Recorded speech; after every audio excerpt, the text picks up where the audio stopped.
It's the Brad and John Show. And it's the C block for December 5th, 2024.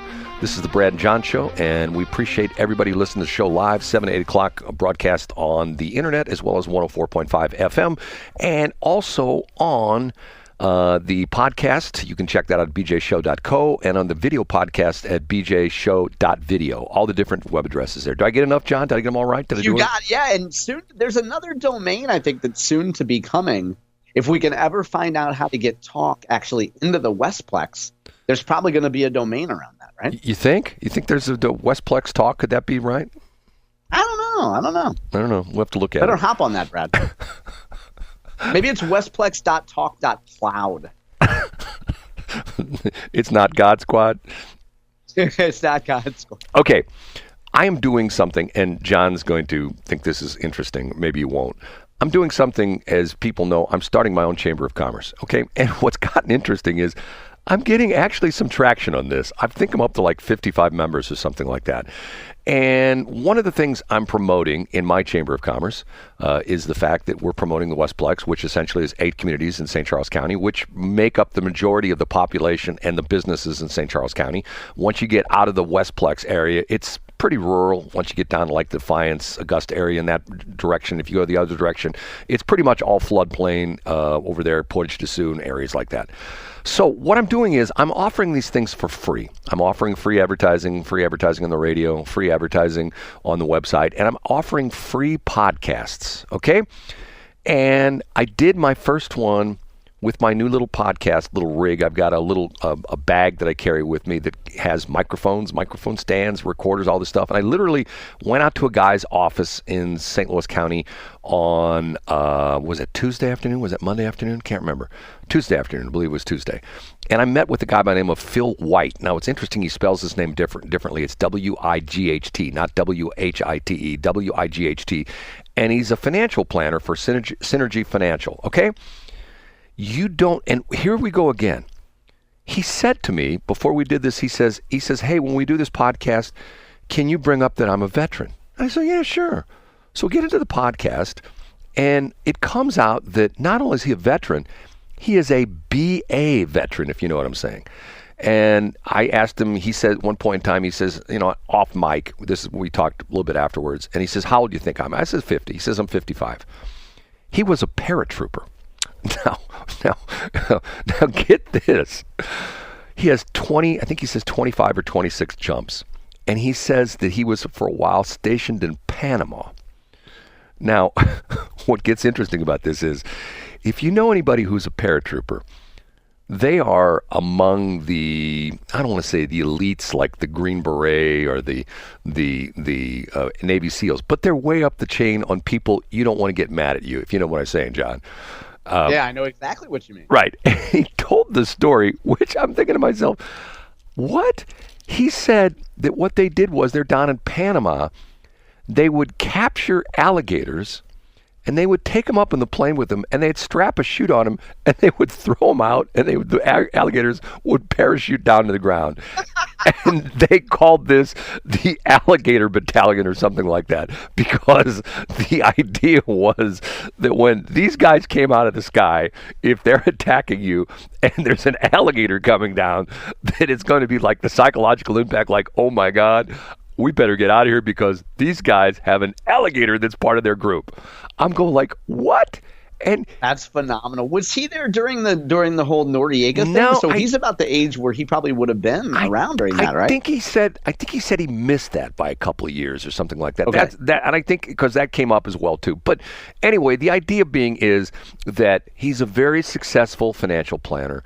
And what's interesting is, like a lot of these guys nowadays who are service members, there's a camaraderie that just doesn't go away, if you know what I'm saying. I mean, if you know anybody who's any of the branches of the services, and I have quite a few friends of mine who, have served, and I'll be honest with you, one of the regrets of my life was I didn't, but, consider the time when my number was literally, my draft number was number 27, and the Vietnam War was not looking good, and there's a lot of negative stuff about that. I didn't, and I actually, the year my number was up was the last year they drafted. And at one point in time, my dad took me aside and said, look, my dad was in the Army for 40 years, 4 years for active duty in World War II and then 36 in the reserves. And he said, I don't regret serving my country. He says, I do regret getting drafted. He says, I should have signed up because that way you have a little bit more control over what your destiny is going to be. And especially they look at you and they say, okay, what are your skills? And at that point in time, being an 18-year-old kid, I had 5 years of ham radio experience. I had a FCC amateur radio license. I had FCC commercial radio license. And I was, probably not the radio geek, but I was pretty good with two-way and stuff like that. And anyway, it's one of the things I didn't ever do. But Phil White was a fascinating interview, and we did it for about 20 minutes, and that's going to be, I don't have it up yet, it's going to be on the Westplex.com, Westplex chamber.com site. By the way, there's two different domains. They go to the same place. You can either go Westplex.com or WestplexChamber.com. But once again, my fascination with people's backgrounds. I find this so fascinating that the people that you may have as friends, as business acquaintances, as co-workers, if you delve into their past, some of them have fascinating pasts. You know what I'm saying, John? I do know, yeah. And it's great, especially when I don't know how to say this, but your dad is the best example of somebody that didn't go around bragging about, he had Bronze Stars, right? Right, 3 combat val. We didn't know that till he passed away. Yeah, and it's easy to say maybe that's a generational thing, but I think there are relatively young people that don't go around reading their resume. And once you get to know them, you find out that they've either done something heroic or they've done something valiant or they've done something to really help other people. Well, the interesting thing about it is, who was it? Was it who wrote the book, The Greatest Generalization? Was that Tom Brokaw that wrote that book? Yeah, I think it was Brokaw, yeah. Okay, and the interesting thing about it today is that, and this worries me about our country. We talked about this, I don't know, maybe when the show first started. It's been a year ago. Remember the study that came out that they said that right now in the 18 to 35 male category, that 70+% of the men in the United States could not pass the physical for the Army. They would essentially be in the, I don't know if they still do it. They used to call it 4F, where the draft categorizations were. I mean, when you think about that, you think about how bad is that? And it's interesting. You go back and look, and like I've talked about this before, you're going to think I'm weird, but from time to time, I watch Lawrence Welk shows on video, and they always have one section of the show where they have the people dancing. They have the people, and Lawrence Welk, and where the next one is going to be a real toe tapper. I can't do a good Lawrence Welk, but they would show the couples. And there was not one single solitary dude who looked like he was more than 10 pounds overweight. And they were all dressed in coat and tie, all dressed very nicely. And the women were all dressed very nicely as well, too. And there was not one single woman who looked like she had 5 extra pounds. You go back and look at old pictures of people going to the ball games in the 40s and 50s, and 60s, even early 60s. And you see nobody's overweight. Nobody is, occasionally, but for the most part, everybody's slim and trim. What the hell happened, John? Yeah, well, it's never just one thing, but it's, today it would be easy to point to video games, a sedentary lifestyle, the fact that kids might have gym class 3 days a week instead of having it 4 days a week. You could point to a lot of things.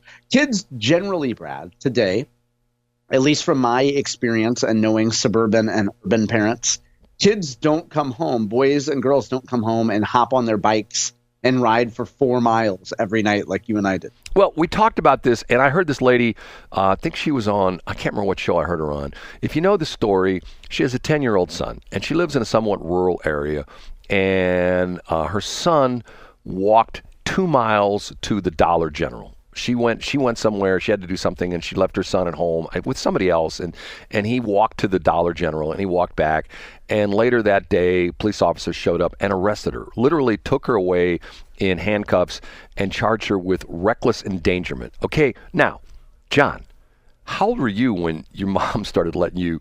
You were a North County boy. How old were you when you were on your bike going 2 miles from your house? How old would that have been? I would say I was young, Brad, and I'm not going to incriminate those that are no longer with us, but I would say I was young. Like around the 10 number? Would that be a good number? Yeah, I think that was fair. I think around 10 is an age where a kid's responsible for themselves. Right. And I had friends, of mine, my friend Craig Leaker, who ultimately became a Green Beret, who lived 3 blocks from me. And my mom would I think I was probably like 9 or 10 when my mom would let me walk over to his house. And Craig's mom would let him walk over to my house. And to the point where, God, when I got my bike, I had a Schwinn. Man, I love that bike. I had a Schwinn 26-inch bike, which was the big bike. And my friends made fun of me because it wasn't a 10-speed or anything like that. I was the kid who always wanted one of those Schwinn Stingrays. You know what I'm talking about? I don't know. What's the Stingray? You know what the orange crate is? Don't you know what the orange crate is? No, I don't. You don't know what a Schwinn orange crate is? Okay. To give you an idea as to how they have become such collector's items, I will go on eBay. Matter of fact, I'll do it right now. Last time I looked at a Schwinn orange crate, I was like, holy cow, I can't believe they're going for that. Schwinn, Schwinn, hold it. Schwinn orange crate, ORANGE. And I will tell you that probably all of them on there are 4 figures. Okay, here's an orange crate reproduction for $500, and I'm trying to see. Right now there are no orange crates on there. God, I can't believe that. That's interesting. Hold on, I spelled it wrong. Schwinn, CH. Anyway, the Schwinn orange crate was. The Schwinn came out, sort of created this whole thing with the Stingray. The Stingray was the 20-inch wheels with the Easy Rider kind of handlebars and the banana seat. That was what the Schwinn orange crates were. Okay, here's a reproduction. Okay, here's a Schwinn orange crate, 1968, American-made classic, $2,800. Here's a 64 Schwinn Stingray. This is just a Stingray, not an orange crate. It's a shorty, $1,964. Here's a orange crate, which is in pretty bad shape, $1,500. And here's a 1968 Schwinn orange crate, all original, classic, selectively refurbished, $4,500. At the time, Brad, it sounds like you should take a page out of the Soda Museum gimmick and buy a few of these bikes and then charge people $100 to come take a look at them. Here's a 1964 early J33 Schwinn Stingray, $2,500. They were the small frame bicycles. They had and the interesting thing about it was the thing that made them very unique. And you're not a Harley guy, are you? I am not. Okay, they had what's called a Springer front end. You know what that is? No. Okay, the Springer front end on a Harley, where instead of normally on a normal bicycle, you have 2 forks. You have a fork on the left, a fork on the right, and the wheel sits at the end of that fork. On the Springer, you have 4 forks. You have 2 on the left, 2 on the right, and the 2 forward forks on each side are bolted to a contraption that goes into where the handlebars comes out, which has a spring on there, and it gives you a little bit of suspension to the point where typically most bicycles, your old bicycles, have no suspension, meaning when you hit a bump, you know you hit a bump.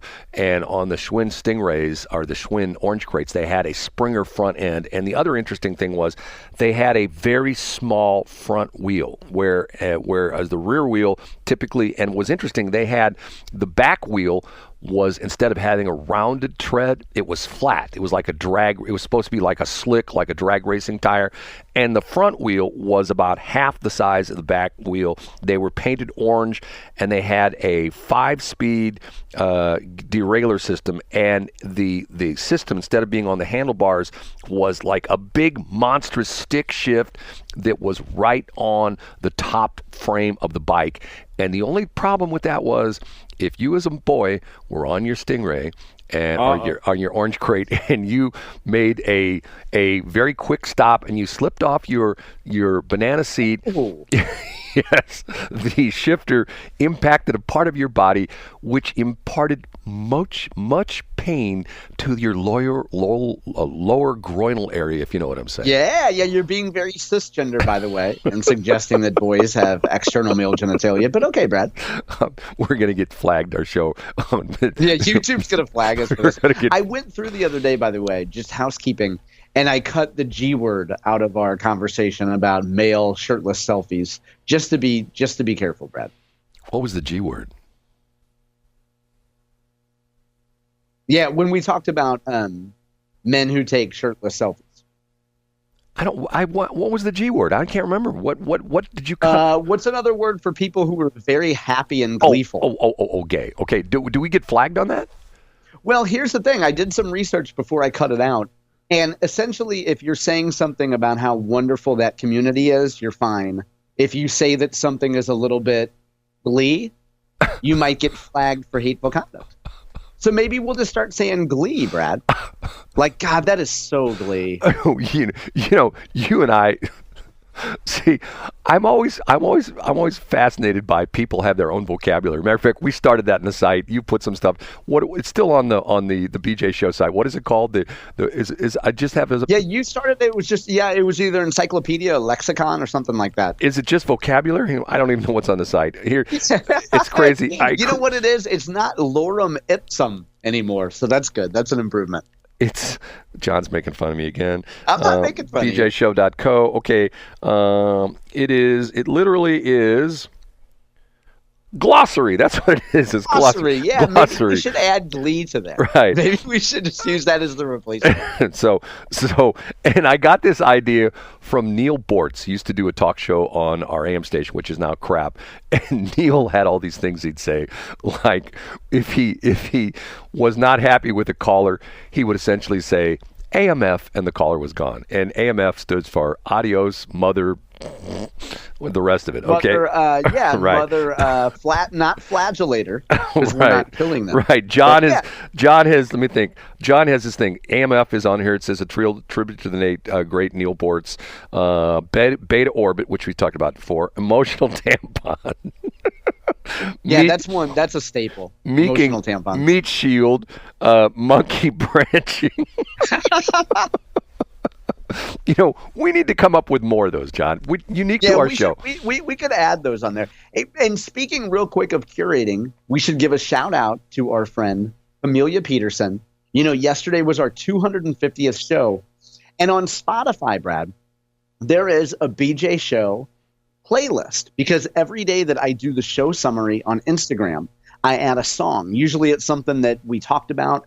For example, yesterday, Brad, you ended the show with a soliloquy about condominiums. So the song for yesterday was Weird Al has a Jamaican theme song from the mid-'80s called Gonna Buy Me a Condo, Never Have to Mow the Lawn. And so that was the song for yesterday. Anyway, the point is, Amelia Peterson lovingly puts up our song every day on the BJ Show playlist. And you can find that today by going to johncombest.com. The first 250 songs for the first 250 episodes of the BJ Show. Really? There's a song for each episode? Yeah, we just started doing a show, Brad, here on 104.5. A guy named Brad Hildebrand is an innovative guy who owns a number of stations. And we started doing a show. I don't know if you've heard of it. And we do it, and we add a song for every single day. So, Brad, if one day you're talking about, a fork in the road, I might post a song where Jay-Z raps, "I came to the fork in the road and went straight." So every song has to do with the topic that we talk about that day.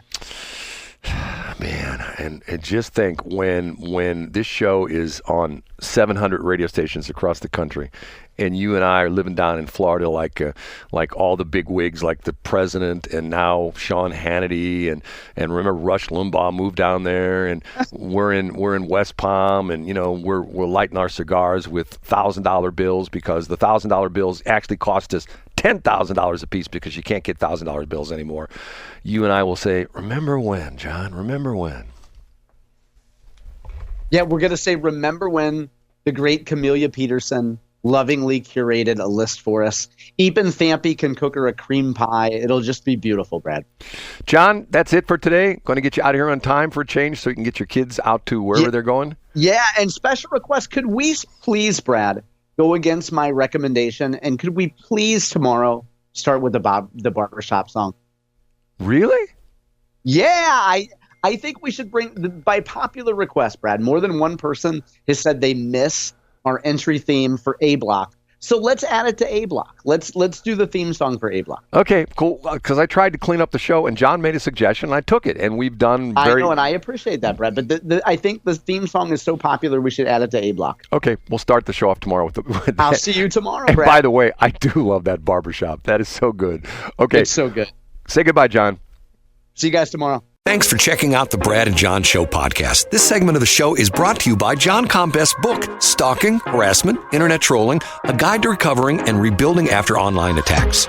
It's a great reference if you've ever been the unfortunate target of a social media attack.